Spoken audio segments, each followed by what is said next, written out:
안녕하십니까. 한반도의 평화와 평화적 통일만을 생각하는 왈가왈부의 홍광석입니다. 전번 시간에 북에서 살인, 강도 행위를 저지르고 남한에 입국한 한 탈북민 범죄자들에 대한 범죄자 형제들에 대한 이야기를 들려드렸었습니다. 오늘은 대한민국에 입국한 이후에 그 범죄자들이 어떻게 살았는가 하는 데 대해서 이야기하려고 합니다. 대한민국에 입국한 그 탈북 살인범들은 자신들을 도와주었던 탈북민과 또다시 만나게 됩니다.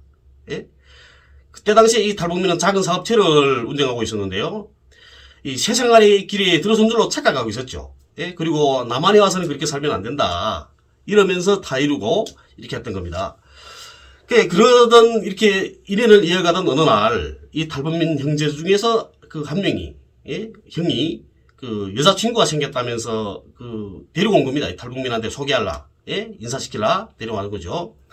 여자친구를. 보니까 처음 보는 이런 완전히 앳된 그런 그 소녀였던 겁니다. 보기에도 너무나 나이가 어려 보여서 그 물어봤다는 거죠. 그 이 살인범 보고, 야, 저 여자친구가 몇 살이냐? 그러니까 23살이라고 하더랍니다. 23살이라고. 그래서 그런가 보다 또 한 거죠. 또 그런가 보다 하고. 그리고 또 뭐 식사도 시켜주고 뭐 기념품도 사주고 이렇게 했던 거죠. 그리고 또 이 친구들을 이렇게 그 여성을 만난 이후에 그 입국을 주선했던 그 탈북자 목사, 그 목사를 또 만나서 그때 이야기를 또 한 겁니다. 가가 누구를 데려왔던데 보니까 그 여자친구 데려왔던데 너무 어려 보이더라고. 그러니까 그 목사가 그 이야기를 듣더니 펄쩍 뛰더라는 거죠. 큰일 났다고. 야, 그 애가 지금 미성년자라고. 그러면서 그 큰일 난다고 이제 그렇게 하지 못하게 하라고 그러더라는 거죠.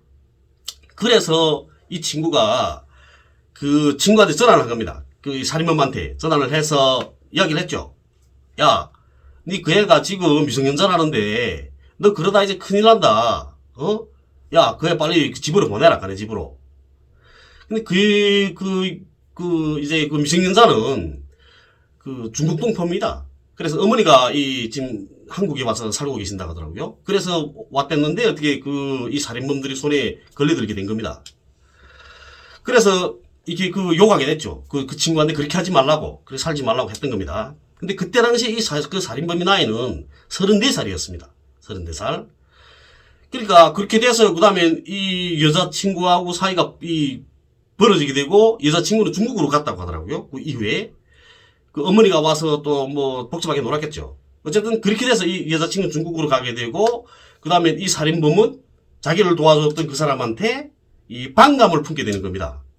반감을 품고 그때부터 시작해서 자기를 도와줬던 이 탈북민을 모함하기 시작하죠. 화면에 이제 나오는 것처럼, 그 탈북민이 자신들을 일시키고, 보수를 주지 않았다고 노동청에 고발하고, 또 사기, 또 협박, 또 모욕, 명예훼손, 이런 거 가지고 검찰청에 또 고소를 합니다, 검찰에. 이러한 고소 고발은 작년 2월부터 시작이 됐습니다. 그래서 12월까지가 이어졌거든요. 이것 때문에 이 탈북민은 생업에 막대한 지장을 받았습니다. 그리고 극심한 스트레스를 받으면서 고소 고발에 대처해서 모두 해명하기 위해서 노력했고, 또 이 살인범들이 고발한 그리고 또 고소한 이런 사건들은 모두 혐의 없음, 또 증거 불충분, 증거 불충분으로 뭐 혐의 없음, 뭐 그다음에 그 각하 이런 처분 결과를 통지받게 됩니다. 그 통지받은 내용이 이렇거든요. 이게 2020년 11월 22일. 이게 보게 되면 어떠냐면 이런 내용이 있습니다. 검사가 어떻게 그 판단을 했냐면 북한에서 발생한 일이므로 진위하기는 쉽지 않으냐. 진위하기는 쉽지 않으나 땡땡땡은 이제 목사입니다. 땡땡땡은 피의자와 함께 고소인으로부터 직접 살인을 하였다는 말을 들었다고 진술하는 점. 그러니까 목사도 검사한테가 조사를 받은 거죠. 참고인 조사를 받고 그 참고인 조사 과정에서 나도 걔들로부터 살인을 했다는 말을 들었다 내가. 이렇게 진술을 한 겁니다. 그리고 피의자가 적시한 내용은 상당히 구체적인 증언을 담고 있어서 직접 듣지 않았다면 알기 어려운 내용으로 보이는 점. 그리고 피의자와 이제 목사도 탈북자로서 고소인이 이들을 신뢰하여 말하였을 가능성을 배제할 수 없는 점. 피의자가 제출한 사진도 신빙성을 더하는 점. 이제 그 사진들을 다 제출한 겁니다. 목사하고 함께 식사를 하는 사진. 예? 군방 건너왔을 때 찍은 사진들. 예? 이런 것들을 제출했던 거죠. 등을 비춰보면 피의자가 고소인이 북한에서 살인을 하였다는 것을 진실이라고 믿을 만한 상당한 이유가 있다고 보면 상당하다. 이렇게 했습니다. 예? 그리고 피의자는 페이스북에 본건 글을 게시하면서 화성에서 발생한 탈북자 살인사건을 보고 쓰게 되어 있다는 취지로 기재하였는데 화성에서 탈북자 살인사건이 발생하지 않았습니까? 작년에. 그때 당시 그걸 보고 그 다음에 얘들이 지금 하고 있는 행동들을 보고 지금 페이스북에 그때 그 살인 내용, 자기가 들었던 내용에 대해서 그대로 기재했던 겁니다. 예? 그래서 명예훼손으로 고소를 했던 거고요. 이 살인자 형제가. 예, 그랬던 거죠. 피의자가 글을 쓰기 며칠 전 실제 살인사건이 발생하여 언론에 보도되었고, 고소인은 방송에 출연하고, 방송에도 출연합니다. 방송에 출연하고, 유튜브를 통해 자신의 일상도 공개하고 있어 어느 정도 알려진 사람으로 보이는 바, 피의자의 범권 행위는 고소인에 대한 정보를 제공하기 위한 공익 목적에서 이루어진 것으로 볼 수 있다. 이렇게 된 겁니다. 그래서, 사실을 적시하여 명예를 훼손당하였다고 보기 어렵고 달리 이를 인정할 만한 증거가 없다. 이렇게 했거든요. 검사가 판단한 게 이렇습니다. 이렇게 정말 1년을 거의 1년이죠. 10개월 동안 11개월 동안 싸워서야 끝이 났습니다. 그동안에 이 살인범들을 도와줬던 이 탈북자는 많은 피해를 입었습니다. 이런 경우를 두고 우리는 이런 말을 하죠. 뭘 주고 뺨 맞았다 이러지 않습니까? 예? 꼭 국격이 된 겁니다. 이 이야기 주인공은 누구냐면 기현우 TV 탈북 형제라는 이런 유튜브를 운영하고 있는 자들입니다. 기현우의 본명은 기철이라고 하고요. 기철. 동생의 이름은 기철쌈이라고 합니다. 예. 이것도 역시 본인이 자기 입으로 다 이야기한 겁니다. 항해남도 안압군 용산리 출신들이라고 하고요. 이들은 유튜브에서 대북전단 금지법은 김여정 하명법, 또 대한민국은 김정은 속국, 고난행군 시기에 500만 명이 아사했다. 또 인권 변호사 출신 대통령은 김정은이 인권에만 관심이 있다. 등의 내용이 방송들을 지향하고 있습니다. 어처구니없는 일이죠. 어처구니없는 일. 살인범이 와서 인권을 떠들고 있는 겁니다. 인권을 떠들고 있는 거죠.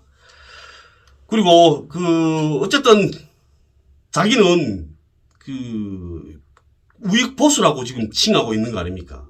예? 그쪽 애들한테가 붙어서 지금 이 지랄을 하고 있는 겁니다. 뿐만 아니라 이제 만나러 갑니다를 비롯한 종편 방송들에도 출연하고 있고 탈북 유튜버들의 방송들에도 출연해서 거짓말을 일삼고 있습니다. 이만갑에 출연해서는 김일성 별장을 습격한 형제 이렇게 알려져 있더라고요. 예? 그 방송을 보고 저는 너무 흩은 소리여서 어처구니 없었습니다. 그리고 이런 거짓말들이 여과 없이 방송이 되고 검증 없이 방송이 되는 이런 작금의 현실에 대해서 그리고 이런 여과 없는 방송을 검증 없는 방송을 내보고 나고 있는 종편에 대해서 너무나 개탄스러웠습니다.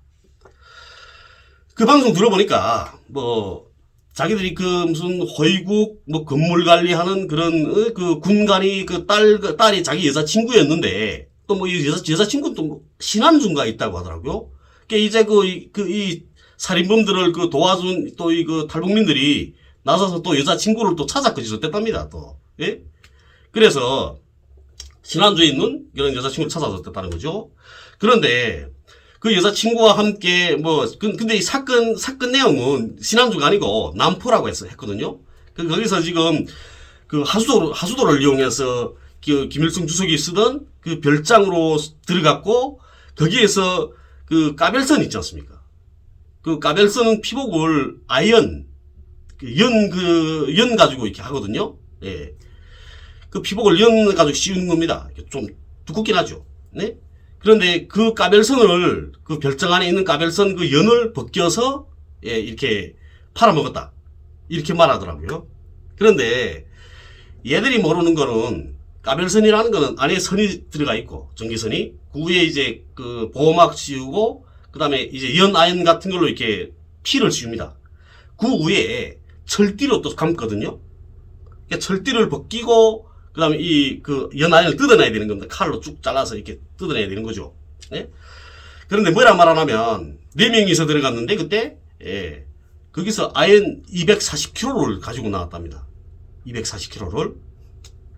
그런데 이 240kg의 아연을 뜯어내서 하게 되면 이 까벨선 몇백 메달을 잘라야 됩니다. 몇백 메달을 붙어야 되거든요.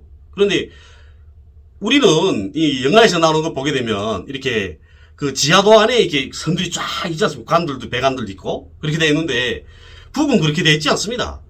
북은 땅을 파고 땅에다 묻었거든요. 그리고 그 연결점들에는 이렇게 연결점들이 까벨선이 이렇게 올라가게 되어 있습니다. 그래서 거기는 이렇게 그 하게 되어 있죠. 집처럼 조그맣게 이렇게 만들어 놓고 그거 이제 사고가 나면 그걸 뚫고 그 안에서만 그것만 수리하는 거죠. 예? 그렇게 하게 되어 있습니다. 그렇다면 얘들이 이제 거기서 그 연을 뜯어내서 하게 되면 이제 땅을 다 파야 되는 겁니다. 까벨선을 또 낮게 안 묻거든요. 얕게 안 묻습니다. 북에서는. 대체로 1m 70 이하, 1m 80 이하로 묻는단 말이에요. 그렇다면 땅을 파고 해야 되는 거죠. 굴착기 있어야 되는 겁니다. 예? 이렇게 그리고 또 그렇죠.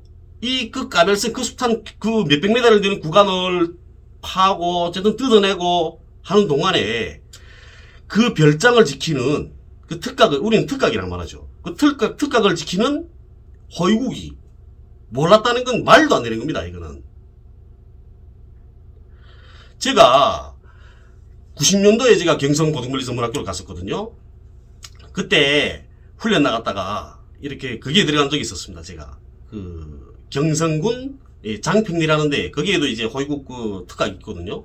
그 바닷가 잎인데 그 안에 들어갔던 적이 있습니다. 제가 그 안에 들어가서 철조망을 넘어서 들어갔죠. 그때 친구들하고 같이 섭쪽에 따라 들어갔습니다. 섭쪽에 따라 들어갔는데 거기 들어가서 섭쪽에 따가지고 나오는데 딱 잡힌 거죠.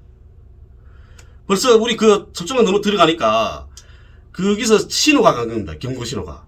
그래가지고 그 다음에 그 호위국에서 나와서 우리를 탁 잡은 거죠. 잡혀서 그 다음에 끌려 들어간 겁니다. 섭쪽에 마대를 메고 사람이 많이 안 다니니까 거기는 섭쪽에 많더라고요. 다 이렇게 큰 것들. 그래 메고 끌려갔는데 가보니까 그 다음에 철봉해보라. 철봉하는 데는 내보낼 거야. 앞전에 잘하는 놈은 내보낼 거야. 앞전에 하면 나가. 철봉하면 나가. 이래서 그래서 다 풀려났죠. 풀려나기는. 그때 거기에 들어가 보니까 그게 90년도거든요. 근데 거기에 벌써 이렇게 이런 기자들이 다 있더라고요. 화면에 다 나오는 겁니다. 영상에. 그래 그때 당시 그랬는데 지금은 북이 더 발전하지 않았습니까? 이제는 인공위성을 쌓으려는 나라라는데요. 그런데도 그걸 몰랐다는 건 이거는 말도 안 되는 겁니다. 저를 보고 왜 이만갑, 모란봉 클럽 그리고 또 반복 활동하는 유튜버들을 까고 있냐 이러고 저를 비난하는 사람들이 많습니다. 예? 그런데 전 이 사람들이 거짓말을 하지 않게 되면 그러면 말 안 합니다. 제가 밥 먹고 할 일이 없습니까? 할 일이 많은데 예? 거짓말을 하고 그 거짓말로 돈을 벌어서 잘못된 인생을 살고 있고 또 그 거짓말은 곧바로 우리 국민들의 북에 대한 관점, 북에 대한 잘못된 관점을 가지게 만들게 되고 또 우리 국민들이 북에 대한 거부감은 또 어떤 거로 이어지냐면 정부의 통일정책 수립에 또 영향을 미치게 됩니다. 그러니까 말을 안 할 수가 없는 거죠. 여기서 가장 중요한 건 또 뭐냐? 북에서 살인, 강도를 저지른 이런 범죄자들이 남한에 와서 종편과 유튜브 방송들에 출연해서 정치를 논하고 있고 인권을 말하고 있고 또 우리 국민들은 현 정부와 그리고 시민사회단체들과 또 그리고 정치적 입장이 다르다는 이유로 해서 이런 살인범들이 거짓말에 현혹되고 환호하고 살인범들을 후원하고 있다는 겁니다. 이건 대단히 잘못된 이런 사회적 풍조라고 생각합니다. 이처럼 북에서 범죄를 범하고 온 범죄자들이 평범하게 사는 일반 탈북민들까지 싸잡아서 범죄자들로 만들고 있는 이런 실정인 겁니다. 이런 몇몇 안 되는 범죄자들이. 이런 현상들이 나타나지 않도록 하게 되면 우리 탈북민들이 깨어나서 한 목소리로 다 함께 지탄해야 됩니다. 자신이 목소리를 낼 수 없으면, 또 목소리 내기 겁이 나면, 혼자서는 안 될 것 같으면, 그러면 우리 왈가왈부에 언제든지 손을 내밀어 주십시오. 언제든지 제보해 주십시오. 그러면 제가 그리고 또 우리 왈가왈부 성원들이 여러분들을 대신해서 목소리를 내주겠습니다. 이와 같은 방송도 오늘 방송도 우리 탈북민들이 제보로 만들어지게 되었습니다. 전에 장진성에 대한 그 방송도 탈북민들이 제보가 있었는데 그때는 우리가 증거가 불충분하기 때문에 진행하지 못했었던 거죠. 네? 앞으로도 우리 탈북민들이 영상을 흐리는 이런 자들을 엄격히 구분할 수 있도록 여러분들 그리고 우리 탈북민분들이 적극적인 호응과 참여가 있기를 기대합니다. 감사합니다.